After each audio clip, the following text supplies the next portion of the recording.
There's a type of person who doesn't rest. Not because they're ambitious, but because they've been made responsible for everyone else's emotional weather. They were never given permission to just exist. From a young age, they had to sense the tension in the room, decode facial expressions, calm the storm before it started. They learned, quietly, without being told, that their survival depended on staying one step ahead of someone else's emotions. Maybe that sounds familiar. You've become the one everyone leans on, the advice giver, the one who listens to everyone's crisis again and again, the one who remembers to check in, to make space, to fix what others don't even realize is broken. And it's not just one relationship, it's everywhere. At work, in your family, your partner, your friends. You don't just help, you feel responsible for their well-being, their breakdowns, their recovery. It's exhausting. But worse than the exhaustion is the silence around it. No one sees it as a problem. In fact, they applaud it. They call you strong, reliable, mature. But what they're really applauding is your self-abandonment. Carl Jung would call this your persona, the mask you wear to survive the social world.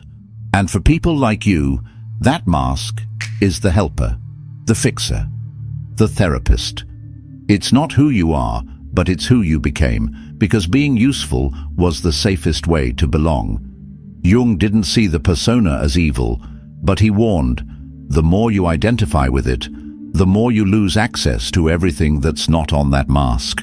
Your anger, your needs, your real voice. So let's be blunt. The more you try to be everyone's therapist, the sicker your life becomes. Emotionally, spiritually, even physically, not metaphorically, literally. Because when you live in service of other people's breakdowns, you start bypassing your own. You stop noticing the internal signals, the fatigue, the suppressed irritation, the insomnia, the random waves of sadness that hit you after playing strong for too long. There's a name for this: empathic overfunctioning. It's a term in psychology that refers to people who constantly prioritize others' needs in order to avoid their own vulnerability. It's common in people raised in emotionally unstable environments, people who grew up learning that their value came from what they could offer, not from simply being. And here's the pattern. You keep absorbing pain that's not yours. You take on emotional labor that others should be managing themselves. And you call that love. You call that maturity. But Jung would call it psychic inflation, the ego expanding beyond its true capacity, trying to become something it's not meant to be, a savior. It never ends well. Eventually you snap. Maybe not in public. You're too composed for that. But internally, something starts shutting down. You don't want to talk. You feel numb, detached, or you fantasize about disappearing, not dying, just not having to show up for everyone. Just a few days of no texts, no obligations, no emotional debt to pay. That's the psyche begging for individuation. Jung's concept of individuation is the process of becoming a whole, unified self. Not just a mask, not just a role, but an integrated human being who can say, I have limits, I'm not here to fix you, and I'm allowed to protect myself without explanation. That's where healing begins, not in being more compassionate, but in being less available. And that will terrify the people who are used to your emotional labor. When you stop being the therapist in everyone else's movie, they won't thank you. They'll get angry, say you're different, call you selfish, cold, difficult. But that's not about you. That's withdrawal symptoms, the absence of their usual emotional drug. And you were the drug. Take this example. Virginia Woolf, the writer, described in her diary how even her genius was secondary to her emotional role in the family. Everyone interrupted her, needed her. She once wrote, "Arrange whatever pieces come your way." But what nobody says is that she arranged everyone's pieces, while hers remained scattered. You probably do the same, and people don't notice, not because they're cruel, but because they're conditioned. conditioned to expect your emotional labor as part of the background, like electricity, like tap water. You only notice when it's gone. That's why when you finally start withdrawing, the reactions are intense. People accuse, they guilt, they test your new boundary. But that's where you learn something vital. If someone only values you when you're giving, they never valued you. They valued the function you provided. And it hurts, badly, to admit that. But it's also the moment everything changes. You stop over-explaining.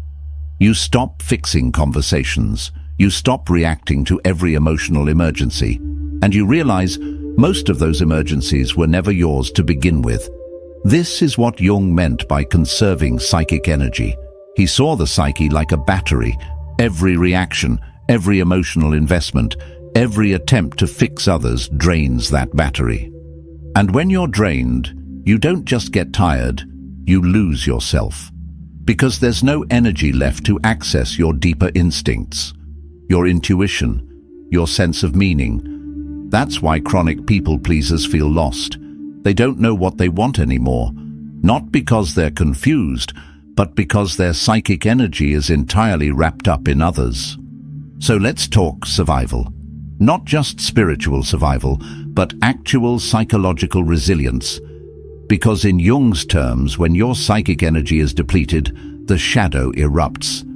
That's the part of you you've suppressed for years, your rage, your resentment, your grief. And if you don't learn how to channel that into boundaries, it will sabotage your life in other ways.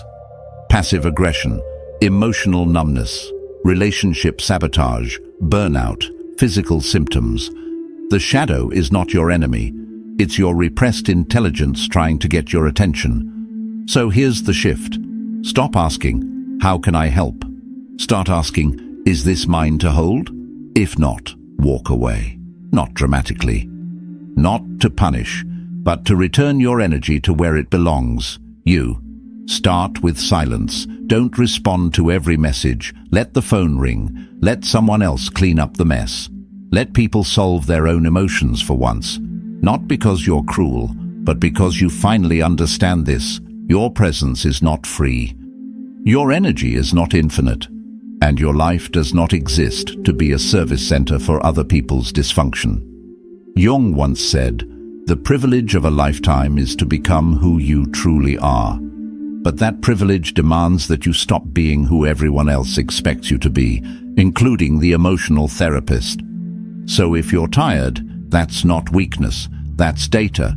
If you're angry, that's not a flaw, that's instruction. And if you're starting to withdraw, good, you're waking up. Let's be brutally honest. No one becomes the world's therapist because life was easy. You learn to fix emotions because someone, maybe a parent, a partner, a sibling, didn't know how to regulate their own. So you compensated. You became the translator, the peacemaker, the person who sensed tension in the air and neutralized it before it turned into chaos. You think this makes you emotionally strong, but underneath it's something else. It's hypervigilance. You're not calm, you're scanning, you're predicting, you're absorbing everyone else's pain because you're afraid that if you don't, everything might collapse. Psychology has a name for this: enmeshment trauma. It's what happens when boundaries are blurred and the child is unconsciously made responsible for the emotional needs of others. Over time, this becomes identity, not a role, identity. That's why when you try to pull back now, you feel guilt. You feel like you're abandoning people, like you're being cruel, but you're not. You're just doing something unfamiliar, protecting your energy instead of spending it. Carl Jung wrote that every form of addiction is bad, no matter whether the narcotic be alcohol, morphine, or idealism. For you, it's emotional overfunctioning. You're addicted to being needed, not out of ego, but because being needed once meant being safe. But here's the catch. The more you become who others need you to be, the less of yourself you have left. And this is where things start to fracture. You don't know what you want anymore. You don't know what you feel, only what they feel. You don't know where you end and they begin. This isn't connection, it's psychological self-erasure. And here's where Jung gives us something that hits uncomfortably hard. Projection. Jung believed we all carry unconscious material, our fears, shame, unmet needs. When we don't deal with it, we project it outward. We see in others what we haven't faced in ourselves. But when you're always the listener, the container, the fixer, guess what happens? Everyone around you starts projecting onto you. You become the therapist, the savior, the emotional mule. But you also become the target of other people's disowned chaos, their neediness, their resentment, their disappointment. They throw it at you. Why?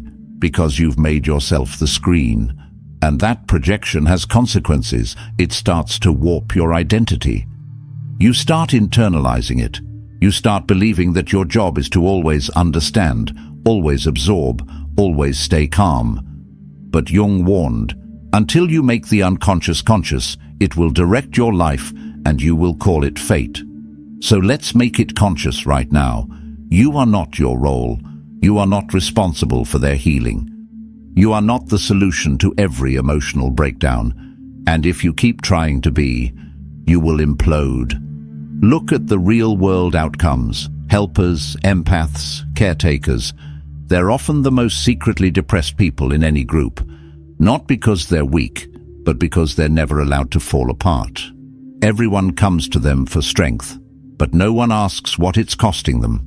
The therapist burns out, the mother loses herself, the empath gets sick, the friend who's always there becomes invisible the moment she needs someone. This is why Jung was obsessed with the shadow. Not because it was dark, but because it holds everything you've repressed in the name of being good. Your anger lives there, your boundaries, your sexuality, your ambition, your rage at being used. And when the shadow is ignored, it leaks, it sabotages, it whispers late at night. You can't keep doing this. That whisper. That's your life trying to save itself. So what happens when you finally stop? Not slow down, not take a day off. I mean, stop being the emotional caretaker entirely. No more over-explaining, no more staying in conversations that drain you, no more responding to crisis texts at 11 p.m. from people who'd disappear if you had one. Here's what happens. First, you feel selfish. You were trained to associate self-protection with cruelty. But selfishness isn't cruelty. It's boundary. It's discernment. It's saying, my peace matters more than your expectation. Second, your nervous system starts recalibrating when you stop living in everyone else's pain. Your body finally has space to feel your own. And yes, it will be uncomfortable at first. The silence, the guilt, the realization that most people never asked what you needed. But discomfort is not danger. It's data. And you've been ignoring it for too long. Third, your relationships change. Some people get angry. They accuse you of changing, but they're not angry at your boundary. They're angry that their dysfunction can no longer feed on your availability. You'll also notice something else. Who steps up? Who respects the new version of you? Who stays, not because they need you, but because they see you? That's when true connection begins. Because until now, you weren't in real relationships. You were in emotional labor contracts, unspoken deals where you give, they take, and no one asks if you're okay. So how do you do it? How do you break the spell? Start here. Slow your response time. Stop being instant. Let messages wait. Let people sit with their own discomfort. Your urgency isn't nobility, it's programming. Second, start telling the truth, not brutally, just honestly. I don't have the energy for this right now. I'm not the right person to process this with. I need to focus on my own space this week. You don't owe an essay. One sentence is enough. Third, study your shadow. This isn't self-help fluff. It's the cornerstone of Jungian depth psychology. Sit with what you've repressed. Write it out. Get therapy. Channel it into art. Do anything but ignore it, because what you don't integrate will rule you. Historical figures did this too, though we rarely talk about it. Take Eleanor Roosevelt. She was born into emotional chaos, distant parents, grief and criticism. She became everyone's emotional backbone. But it wasn't until she withdrew from her husband's betrayals and began writing, traveling, speaking alone, that she became herself. Not a role, not a support, but a force of her own. Or look at Carl Jung himself. After breaking from Freud, he entered what he called a creative illness. A period of withdrawal, dream journaling, drawing mandalas, descending into his unconscious. He didn't talk about it much publicly, but it was there, in the silence, that he found the foundation of his life's work. Individuation, becoming whole. You don't get to that clarity through noise, you get there by stepping back. So if your life has become a reaction to other people's feelings, stop reacting, stop helping, stop saving, stop fixing. Sit in the space. The world will scream, your phone will buzz, your guilt will flare. But if you can hold through it, something starts to shift. The noise fades, your real voice returns, and for the first time in years, you realize you're not here to be everyone's therapist. You're here to be whole, and that, not your emotional labor, is what the world actually needs. So you've withdrawn. You've stopped being the fixer, the default support system, the on-call crisis line. You've felt the silence. You've noticed who stayed. You've met the guilt. You've tasted freedom. Now what? Here's what no one tells you. Reclaiming your energy is just the beginning. The real work starts when you decide what to do with it. Because for so long, your identity was built around managing others, their chaos, their grief, their moods. Without that job, you'll feel a kind of emotional vertigo, like standing in a quiet house after years of sirens. That quiet, that's your new life, waiting to be built. This is where Jung's idea of psychic integration comes in. It's the phase after you've withdrawn. It's where you stop living in reaction and begin consciously selecting what you allow into your field, your time, your relationships, your focus, your values. It's where you realize that boundaries weren't about pushing others away. They were about making space for your real self to emerge. And what emerges may shock you. You may find anger, the real, honest kind, not the performative, spiritualized version. The kind of anger that says, I was used, I was invisible, I betrayed myself to keep others comfortable, and that's healthy, because that anger is a signal, your inner authority waking up. Not to punish, but to protect. In Jungian terms, this is when your inner king or queen archetype starts to take form, the part of you that governs, that makes decisions from clarity, that protects the child, the shadow, the artist, all your inner parts that were ignored for years while you performed as the therapist. But not everyone will be happy about your evolution. Some people, maybe many, will leave, not out of malice, but because your new boundaries reveal their old entitlement. They'll say you've changed. They'll say you've become cold. They'll call it selfish. Let them, because you'll start seeing it clearly. They weren't in a relationship with you. They were in a relationship with your emotional labor. And when that labor ended, so did the connection. Don't mourn that. Celebrate it. Because what's left is gold. What's left are the people who see you, not what you offer. The ones who don't need fixing. The ones who take responsibility for their own healing. The ones who meet you at eye level, not from beneath you, needing to be saved. And from that foundation, your life begins to regenerate. You'll notice small things first. Your sleep deepens. Your digestion improves. Your anxiety quiets.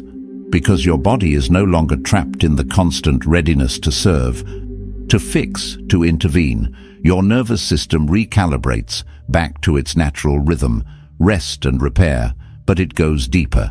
Your attention sharpens. You start writing again. You pick up old hobbies. You walk slower. You say no faster. You stop apologizing for your space.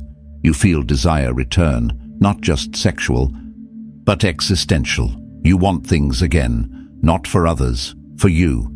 And people notice. They sense it. Your presence has changed. You're not desperate. You're not over-explaining. You're not available to everyone. You're sovereign, and that creates a field, a kind of quiet gravity. Jung believed this was the hallmark of individuation. Not enlightenment, not perfection, but centeredness, the ability to sit in your own system without being hijacked by the noise of others. And make no mistake, this kind of energy is rare. That's why people are drawn to it, and also why they fear it.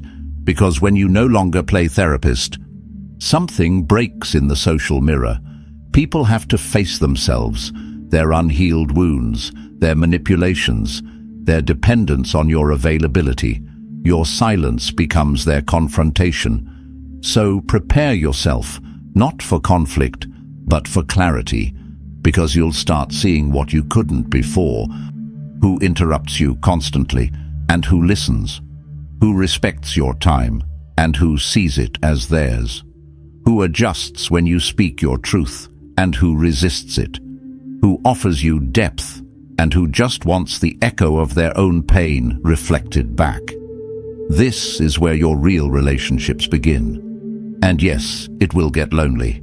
At times, unbearably so, because when you stop over-functioning, the false connections fall away, and the space they leave is raw. But that space is sacred. It's where your life, the one you want, begins. Jung once said, "Loneliness does not come from having no people around you, but from being unable to communicate the things that seem important to you." But when you stop being the therapist, you stop filtering. You start speaking what's actually important, not what's palatable. And from there, real resonance is possible. You don't need 1,000,000 people. You need a few who meet you in truth. Now here's the final and perhaps most brutal truth of all. If you don't stop, if you keep being the emotional container for others, you will break. Not immediately. You'll function, but something in you will calcify. Your creativity will go dry. Your self-worth will shrink. You'll resent the very people you used to love helping. And you'll tell yourself, "I'm just tired." But it's not fatigue, it's spiritual malnourishment. And it only ends when you stop performing health and start choosing it. So choose it now. Withdraw. Rest. Let people solve their own pain. Protect your psychic energy like your life depends on it, because it does. You don't owe access. You don't owe an explanation. You don't owe yourself to people who never asked what it cost. What you owe is this: to stop playing the role that's killing you quietly, to stop managing everyone's emotions while your own stay buried, to stop being the therapist in every room, and start being the center of your own. Because when you finally stop trying to heal everyone else, you realize you were the one who needed saving all along. And now, finally, you're safe.